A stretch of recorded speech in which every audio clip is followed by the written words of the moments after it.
Welcome in, everybody, to another Go 24/7 podcast. I'm Matthew Brune, and joining me after the spring game on this Monday morning is Shea Dixon. Shea, how are you doing today?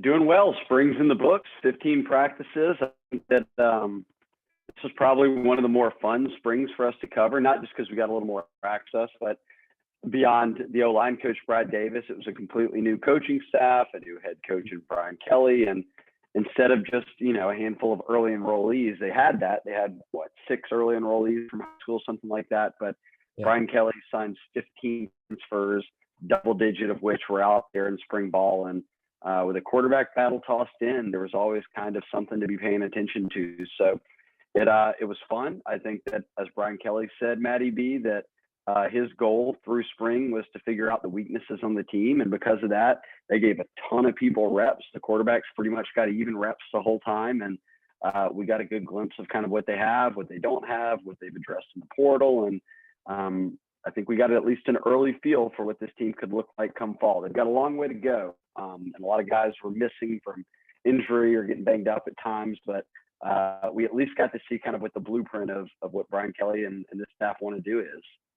Yeah, I mean, you kind of hit on the head. Well, this was my first LSU spring, obviously. That's right. They're usually So boring. yeah. So I'm only accustomed to having like 25 new players, like checking off their numbers, like because like I don't know who they are half the time, and getting to know the coaches and everything. I mean, the access was amazing, right? And that's what we talked about a lot, was being able to talk to however many players they brought in, like 20 players, probably 15 to 20 Oh yeah, players right. in total. And then both coordinators, then Brian Kelly basically once a week. I mean, the access was tremendous. And so I feel like we got to watch two full practices, right? And a spring game. So Yep. from that perspective, I feel like we have a pretty good handle on what this team could be and the personnel that it's working with and what the coaches are kind of thinking. Because when you watch those practices, you can kind of see the points of emphasis, the depth chart, how it's kind of shaking out to a degree. And I feel like we have a good handle on what we're looking at here. With that being said, the spring game was always going to be interesting because for us, we've seen practice and we've seen the scrimmages and everything like that. This was the chance for everybody to see it. And they had a little bit of a crowd there. It was on the SEC network. I'm sure everybody was watching it. And I think we can start with the quarterbacks, and then we'll go to kind of takeaways from other positions from there. But when we do the quarterbacks, and let me pull this up real quick. I posted a poll on our site. Let's see where it's at. It was up for about almost 24 hours, I want to say. And we got 444 votes. And the question was, who will be the starting quarterback versus Florida State? And I just said, your best guess, what is it? And of the 444 votes, 330 were for Miles Brennan. That's 74.3%. 80 votes went to Garrett Nussmeier. That's 18%. And 34 votes went to Jaden Daniels. That's 7.6%. Now, if I would have posted that, once Daniels got added, or even probably a week ago, the numbers would have looked very different. It probably would have been more Brennan and Daniels. Now we have Nussmeier in the mix. I wrote a story on it right after the game, just about how difficult it is. With Brian Kelly even said, he's like, I don't think we made it any easier. I think all of them have different traits that can be utilized. Where are you at with this quarterback competition? And are you surprised that it's as kind of lopsided in the fans' perspective as it is? I think that what people saw was kind of buzz we heard behind the scenes, right? That Nussmeier, when you look at it all and you see him throughout all the practices, that he's got a live arm, that he's grown his game a good bit, that he's finding ways to, you did a story, on an interview with him earlier this spring. He said, shed that gunslinger mentality, where last year you knew he wasn't going to start and, probably wasn't going to play a lot. So he would just let it loose. And, I think now he's understanding to hone it back in, and he's very much in the mix here.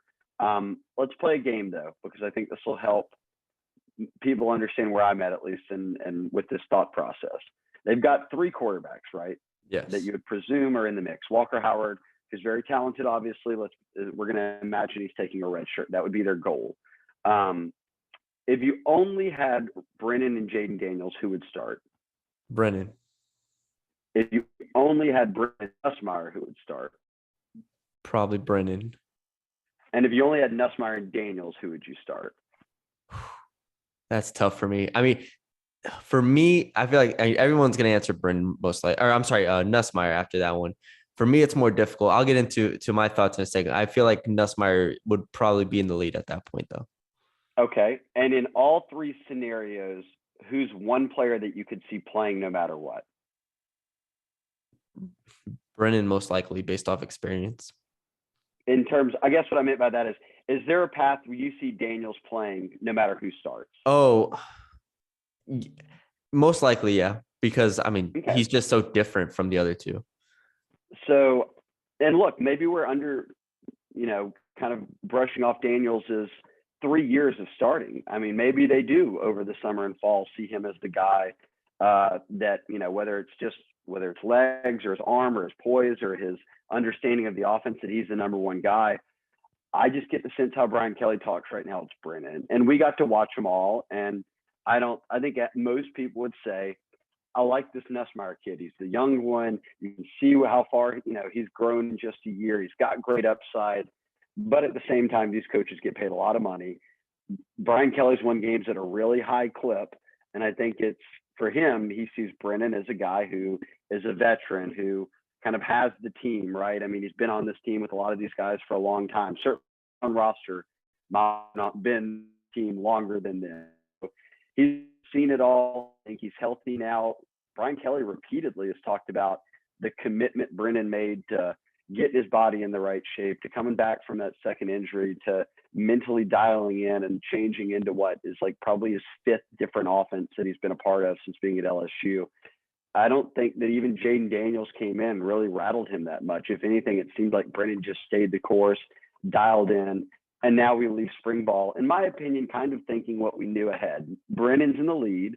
I'm not sure you'd say this guy right now is 1,000% the starter and it's not in question. I think it is an open battle. But I'm with you. I think the one thing people can take away and feel good about is, A, you've added Jaden Daniels, who has a ton of experience and does stuff with his legs that the others just can't do. Mm-hmm. And that, B, Nussmeier looks really good. This is not a decision. It's just, hey, which of these two veterans are you? I think that if they have here at Nussmeier, like if Brennan got hurt or whatever happens and Nussmeier's got to play, I don't think the wheels fall off. Yeah, I don't think there's any scenario in which the wheels fall off here, because I think we saw in the spring game, the offense clicked regardless of who was at quarterback. When the offense figured it out, it didn't matter who was throwing the ball, and it didn't matter. Like the run game got going, and at that point, it was easy. The offensive line started looking better, and it started looking easy. And I wrote a story earlier, this morning, about what the defense was doing and why it took such a drastic turn in favor of the offense. And I do think that is worth noting, that the defense really, keeping it vanilla might be an understatement. Like it might just, they ran one coverage the entire time. And that's what Brian Kelly said after the game. So that's what I knew going into it, I was looking at. But when you watch the tape back, you're like, they literally ran the same cover one, like man defense the entire time. And so with that in mind, it made life a lot easier on Denbrock and the offense. So I still think the defense is extremely talented. And I think the defense is going to be fine. And we'll get into them in a second. But I say all that to say, I don't know how much I can pull from this exactly. Now, obviously, you have Daniels missing those throws. That's never a good thing. You want your quarterback to make those throws. And Nussmeier and Brennan were making most of their throws. Obviously, I think it was Nuss who had a throw to the sideline that was almost intercepted. Brennan had his moments as well that were contested throws. So none were perfect. And I think for Brennan to be at 75% is higher than it is in my mind. In my mind, it's probably, it's a lot closer. I'm not going to do the math right here, but to say Daniels isn't in the competition, I think would be wrong. I think Daniels is still there. I think Daniels, because of his legs, will always have a puncher's chance because it's so different and it's so unique. And we don't know exactly what Mike Denbrock's looking for, right? He had Desmond Ridder the past few years, and that's a mobile guy. They had mobile guys in the past with Brian Kelly. And so Does Miles Brennan hold on to the ball still at times? Yes. Can he be injury prone? Yes. I mean, we don't know exactly what Miles Brennan as the starting quarterback is going to look like, even though we've had 3 games of that in the past. Jaden Daniels, for the most part, you know what he's going to look like as a starting quarterback.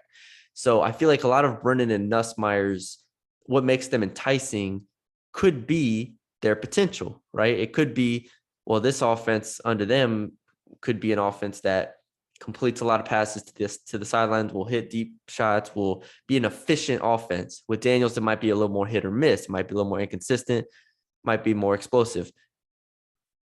I just don't think there's a world in which I'm cutting Daniels out of the competition based off spring at all. And not for nothing, Daniels ran out there with the first team most of the time when we went to practices. And then obviously Brennan got plenty of first team snaps, but Daniels was getting a ton of first team reps here. So, and I don't think that's nothing. I think after the first 2 weeks, Kelly was like, all right, we have to start, figuring out what the pecking order is across the board. And Daniels was still getting first team reps. So, Nussmeier was great. I'm not taking anything away from that. I think that it was a very, very watered down version of the defense.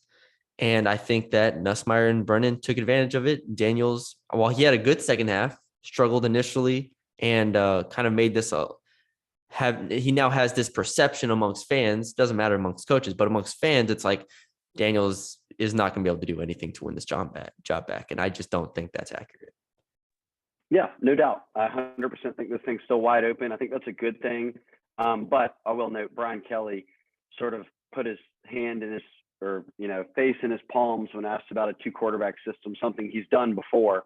And he pretty much said, we do not want to go that road. And I don't think that means bringing if Daniels doesn't win the job and he plays in packages and all that, I don't think that's a 2-quarterback system. I think he was meaning more of like a split of, we'll figure it out on the run type thing. And I don't think they're going to do that. They'll pick a guy. So catch us in fall camps podcast, and then we may have a better that guy open. Exactly. So yeah, that's the quarterbacks. I'm interested, obviously. And then what makes it so much more difficult, I feel like, is the fact that they are so different. You have Brennan on one side of the spectrum, you have Daniels on the other side of the spectrum, and then you have Nussmeier, which is somewhere in the middle, probably a little bit towards Brennan, but like, a gunslinger athlete that can move, but isn't fast as fast as Daniels.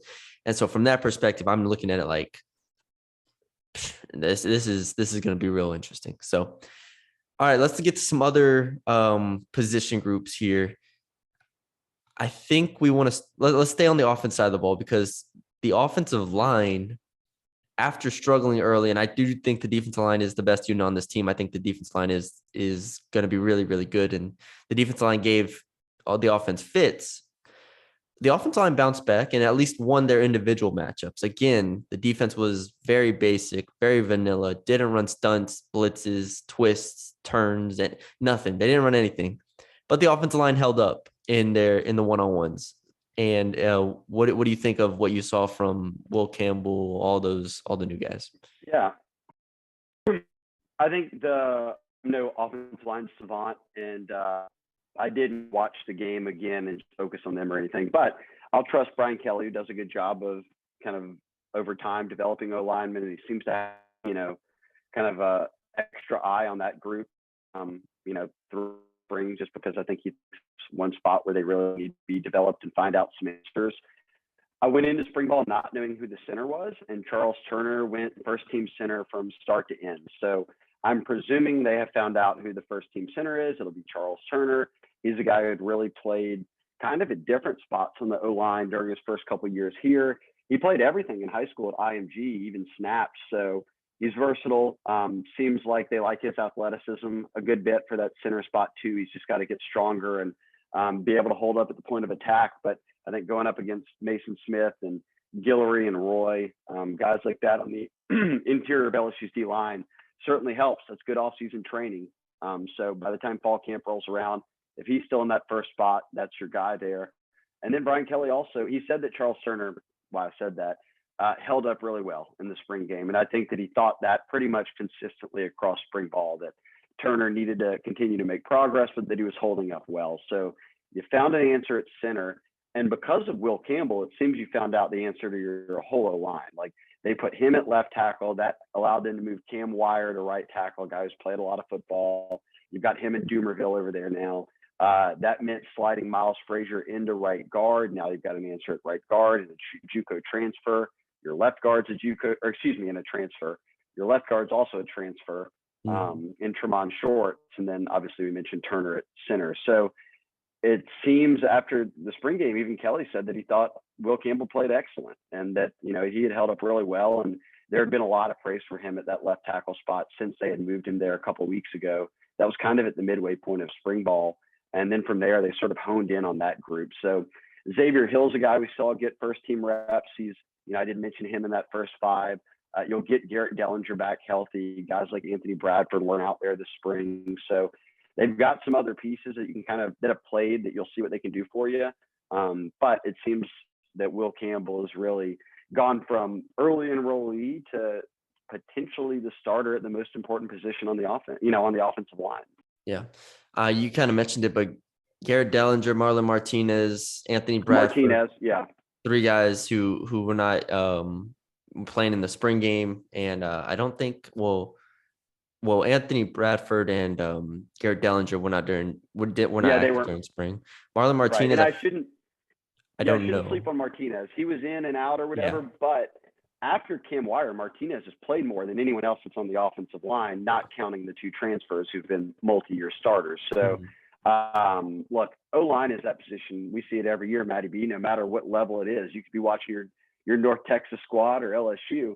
O-linemen get hurt more than anybody, and that's just the nature of playing the position. So they'll need 8, 9 guys that they can really say, okay, we can trust to put you in the game. And I think all those guys, the aforementioned ones, will be part of that. And we'll see what a guy like Emory Jones, who gets here this summer, if he can make up some ground and work his way into a 2 deep. But I like where they're at right now. I'm not sure, like any time with the O-line, I'm not sure how good they'll be until we actually see them playing in games and how they hold up and that first game in September.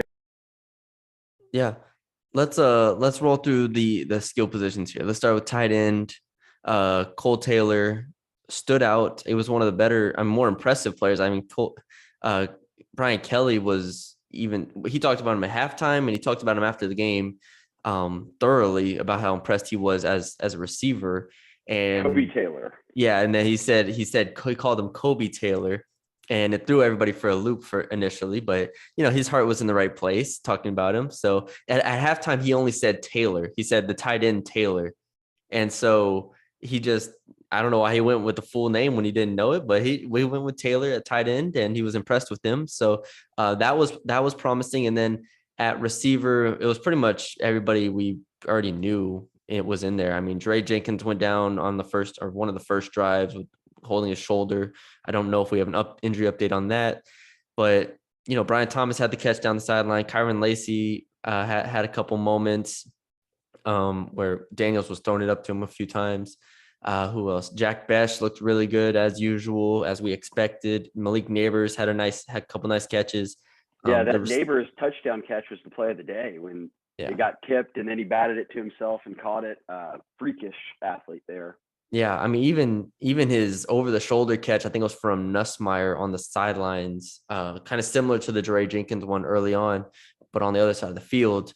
I mean, Malik Neighbors just catches everything. That's what Mekhi Gardner said. I mean, he's a tremendous receiver, and he was the one that throughout spring I was the most impressed with receiver-wise. He is the one that I was like, okay, this is a guy who I could see breaking out this year, because last year we knew he was talented, didn't have as much. I don't even know how many catches he ended the season with, but it feels like he's set up to be potentially the starter in the slot, maybe over Jack Besh. He's been getting the ones over Besh for the most part, and I mean, you put him in the slot, that's a dynamic receiver. Not saying Jack Besh isn't dynamic, but they're different players, and I could see different players. Yeah, very different players. So. But 4 receiver set with Besh, Neighbors, Butte, and whoever else on the other side. I mean, Jenkins, Thomas, whoever on the other side, that is a disgusting four receivers set.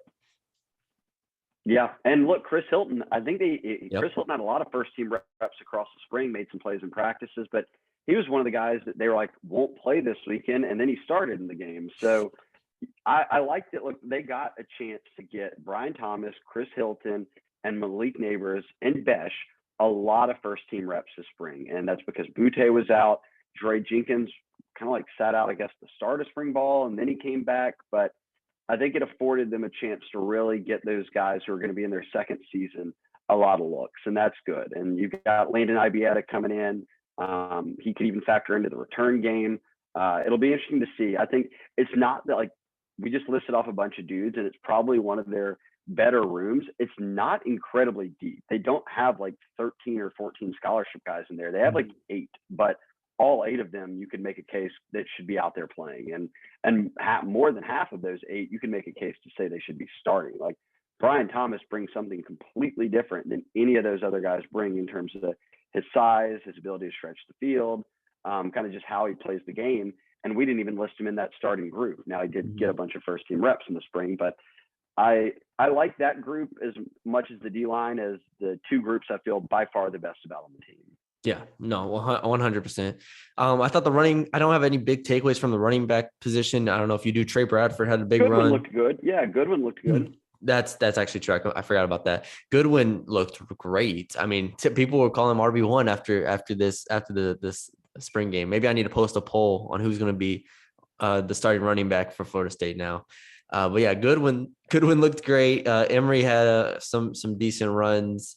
I liked what Kelly said because John Emery's the senior here, right? And Corey Kiner's transferred out, and Josh Williams got some run. He's a former walk-on, but he's firmly in that mix of guys who, if you're not the starter, you're going to play some of these other running backs in a number of different ways. And he's in there. You've got Armani Goodwin, and then you've got Trey Bradford, as you mentioned.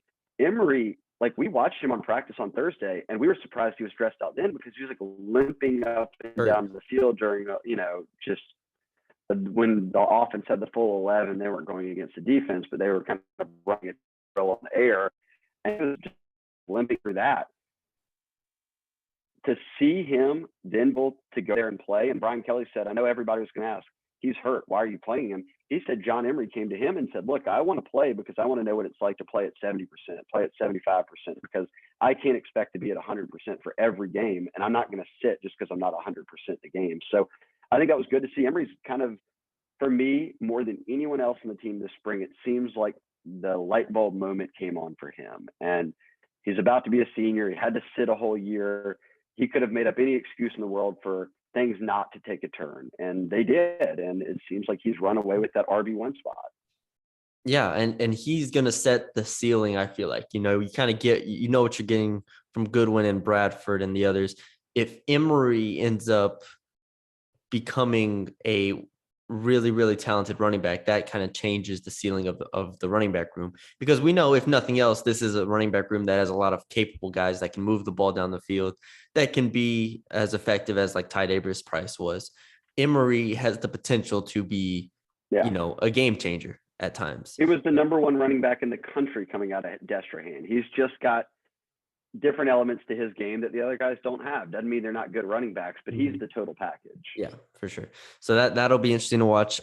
Defensively, I think a lot of people are going to leave this. I left it initially. I left the scrimmage concerned, and I was like, this is unsettling.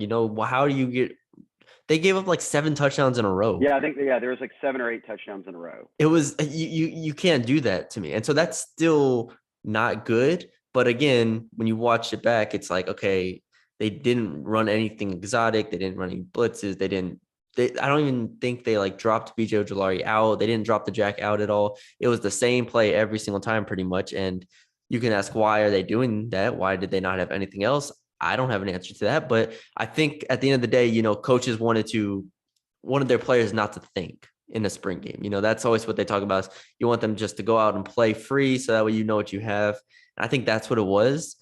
But still, at some point, you would like them to make a play here or there in the second half, and it just never happened. So once the quarterback started figuring out, once Denbrock started figuring out, it didn't look good for the defense.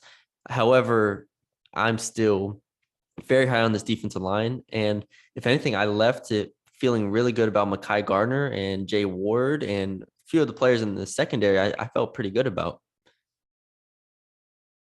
Yeah, I'm still, I did. It was good to see Mekhi Garner. It was good to see Ward. I thought looked really good. I think he's your best defensive back. Um, Fuchsia, I know can play. Like I don't have to watch a spring game to know that. Um, I feel good about Greg Brooks. I still worry about this outside corner spot just because we don't know for sure. Like Yeah. Converse has played a ton of football, but he was injured all spring. Like we got to see Garner. Ray Darius Jones and Demarius Key are the only two returning guys from last year. They were like in and out the whole time. Ray Darius didn't even play in the spring game. And then you've signed Seven Banks, who's coming off an injury. Brian Kelly sounds like he's confident that, he's recovered well and it's not a long-term issue and that he'll be fine to play. But you're sort of piecing together a lot of guys from Ohio State, UL, Oklahoma State, and hoping that, hey, when they're healthy, they've played and they've been solid and they could work for us. But I don't think that means you snap your fingers and it's fixed. So fall camp will be big for me there because you've got to find some continuity in your defensive backfield where you've got the same guys out there the whole time and they know how to communicate. They kind of get a feel for each other, strength and weakness, and, when safeties need to help a bit more, whatever it is. I don't think they got that this spring because I don't think half of them weren't even out there. So everyone's sort of settling in. I think the summer and fall will be really big. DB is still my biggest, specifically corner, my biggest question on the roster. Yeah, and the biggest strength, like I said earlier, is defensive line to me. I just can't see this defensive line not being elite. At the end, Mason Smith, I mean, when I watch him do drills, I'm just enamored by how someone that massive can just be so quick with it. And then BJ Ojolari at the jack, I'm interested to see how versatile he is because when I go to practices and when we go to practices, they have the jacks in their own position group now. Like they're not working with the linebackers or with the defensive ends. They're with them by themselves, at least when they do individual drills, right? And so they're doing pass coverages. They're doing different footwork type stuff than they're doing pass rush stuff. And so it's a different position than defensive end. You got Ali Gay at defensive end. You have Mason Smith and Jaquelin Roy on the inside. And then you have the jack position with BJ Ojolari, and it's different. So that's going to be something to watch for as well. Because in the spring game, they just basically blitzed. They rushed him every time. So I do think House said it'll be mostly a rushing position, but I think there's a lot of creative things you could do with that. And that adds another layer to it. Like, I think House has tons of possibilities with this defense because at Kentucky, he was pretty versatile and pretty unique. And now he has the talent of this defensive line to where you don't even have to bring a ton of blitzes to get pressure. Not for nothing. I think Mekhi Wingo had some really, really good moments. I mean, he's been great throughout spring, but this defensive line is just incredible. Wingo's a transfer in from Missouri. He was freshman all SEC. His first step is really, really nice. We saw Jaquelin Roy seems to, when the lights come on, Jaquelin Roy plays well. So he'll be a guy. Guillory's in that, kind of nose tackle mix, interior defensive lineman. He's a handful. Mason Smith talked about a lot of these guys and really gave good breakdowns and said, with Guillory, it's just conditioning, and that was expected. He's one of the biggest kids on the D line, but he's also a national champion power lifter. So when he gets his hands on you, it's tough. And I love it. I think this D line's really good. And look, I like the whole front set. Oh, shout out to Xavier Carter. He seemed to have a really solid spring, playing kind of as the, apprentice, the heir apparent after BJ Ojolari leaves. Apprentice. I think that those two are going to give you good looks at that jack spot. He looks really solid now that he's kind of settled into a college program, certainly from bulked up a good bit. But that front seven linebacker, I don't have any like major takeaways, but the one thing I do take away is two guys went wire to wire as first team from start to finish. It was Mike Jones and Greg Penn. And that meant Baskerville wasn't first team. Jared Small was a guy a year ago as a walk-on getting first team reps in spring. He's coming off an ACL injury, but he was out there on second team a good bit. Wes Weeks was on second team a good bit as a UVA transfer. You got Harold Perkins obviously coming in this summer. You signed DeMario Tolan.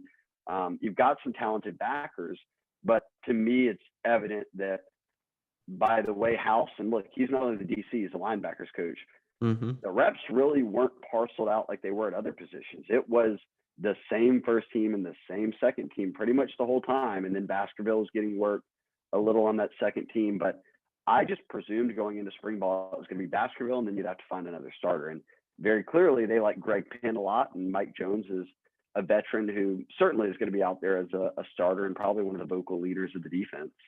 Yeah, I mean, there's times during the scrimmages where they went dime and just had Mike Jones as the only linebacker and like a super coverage type defense there. You mentioned it, but behind those two, if you just list the names, it's kind of crazy. You have Harold Perkins, Demario Tolan, West Weeks, Colby Fields, Jared Small, and Micah Baskerville behind Penn and Jones. So you have plenty of now. I don't want to say you have plenty of depth because it's not a proven depth, and that's what I think most people, when you talk about depth, you talk about proven depth.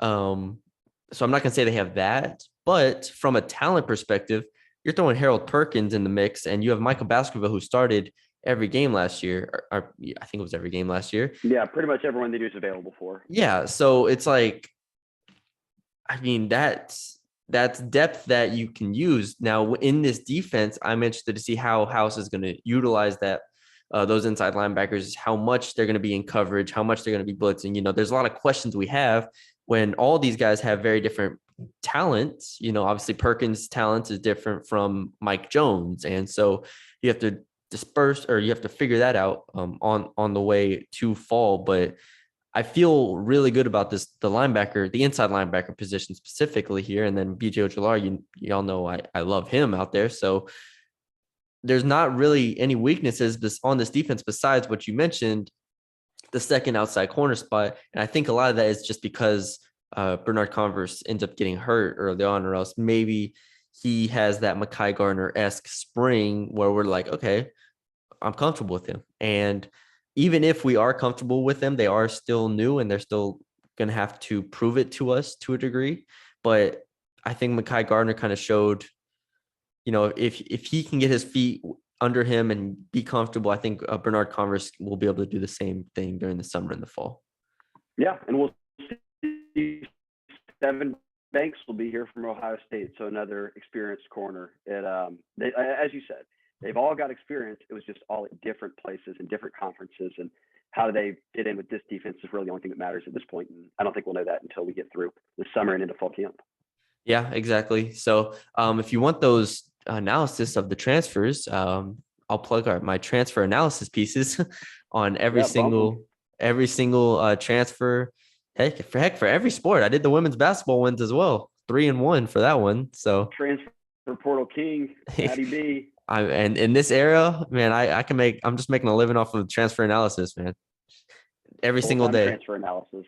Every single day, there's a new transfer to analyze, and I am the analyzer. So the analyst. Yes, correct. So, but all right, I think that's all we got. Do you feel like we missed anything here? No, we didn't talk about special teams, but I don't think Ezekiel Mata is from California. He's a walk-on, been on the team a couple of years. I don't think he missed a field goal, so they might have been perfect there, or an extra point either. Wasn't anything long, you know, but he was consistent. He had a 48-yard field goal. Yeah, that's long. There you go. I'm sorry, I'm spoiled by Cade York here with 60 yarders. Oh, 50, right? Yeah, 50 plus is long. That's all that's long for us. But we saw Peyton Todd run a little bit. You know, he wasn't shanking him or anything. So maybe in his second year of college, he's settling in. But again, I think the two odds-on favorites in those two jobs aren't even on campus. And Bramplett from Notre Dame, who's been the punter for Brian Kelly the past seasons, and then early 2 seasons. And then Nathan Dybert, who was their kick signee, is coming from Michigan as kind of a top 5 kicker nationally. He's got a ton of leg. Broke some Michigan high school records with I think he had a 60-plus yarder in high school. So for me, the two odds-on favorites probably aren't here yet, but at least we got to get a glimpse of kind of what Mata and Peyton Todd can do. Certainly are the go-to guys to spur. Yeah. All right. That's all we got for y'all today. We hope y'all enjoyed the podcast. We have a lot of content on the site, go247.com. So be sure to check that out. Like I said, transfer analysis for 7 banks, for everybody you can imagine. Just type in, you can probably Google it. Seven Banks transfer analysis. But yeah, we hope you all enjoyed it. Leave us a 5-star rating and review on Apple, wherever you get your podcast, Spotify, all that good stuff. You can follow us on Twitter at Shea Dixon and at Matthew Brune _ and at Go247. So we appreciate y'all for joining us, and we will talk to y'all later.